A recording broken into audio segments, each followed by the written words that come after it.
নবীজিকে আল্লাহ পাক যে ক্ষমতাগুলো দিছেন এর মধ্যে অন্যতম একটা ক্ষমতা হচ্ছে ইলমে গায়েব, গায়েব দেখা। 1278 নং হাদিস বুখারী শরীফের। নবীজি দুইটা কবরের পাশ দিয়ে যাইতেছিলেন, যাওয়ার পথে দুইটা কবরের পাশে দাঁড়াইলেন, দাঁড়াইয়া বললেন, এই দুইটা কবরে আযাব হইতেছে। আযাবের কারণ খুব বেশি বড় না।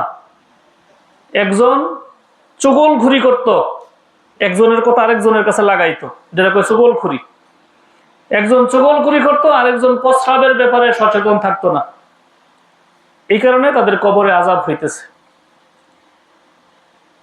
প্রস্রাবের ঢিলা কলুবের ফজিলতের ব্যাপারে এই হাদিসটা কিন্তু সবাই বলে, কিন্তু আমার একটা প্রশ্ন এখানে, আমরা তো কত কবরের উপরে দিয়ে যেতে চাইতেছি, সমান করে দিলে ভিতরে যে কবর আছে এটাই আমরা বুঝাতাম না। কই ধরবো কবরস্থান যে যায়, পুরান কবর যে আছে সমান হয়ে গেছে, এটার উপরে আটলিকে কই তার ভিতরে যে কবর আছে, কবরের ভিতরে লাশটা যে আছে, যদি কবরটা ভাঙ্গেন ভিতরে দেখেন কি দেখবেন, হয়তো লাশটা নষ্ট হয়েছে বা কিছু, বা ভালো থাকলে ভালো লাশটা দেখবেন।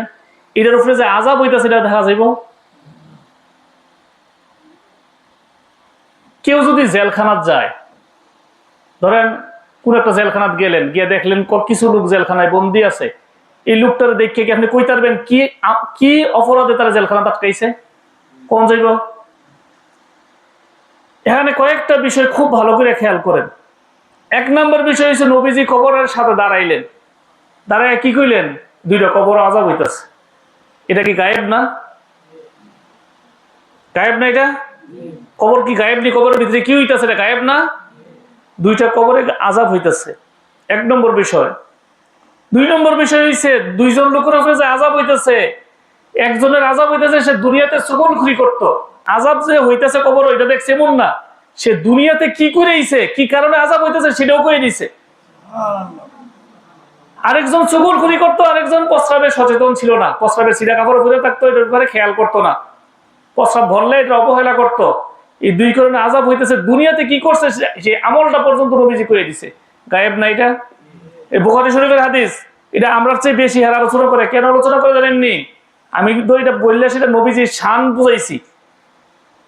একে তো প্রস্রাবে সচেতন থাকতে বলবো, চুগলখুরি খারাপ কাজ সেটা বলবো, কিন্তু সাথে নবীজির শানটাও বোঝাইতেছি। কিন্তু হেরা শুধু ওই প্রস্রাবে সচেতনের জন্য এই হাদিসটা শোনায়, নবীজির শানটা আর বোঝায় না। এই হাদিসও পরে আবার নবীজি গায়েব জানে না এটাও কয়।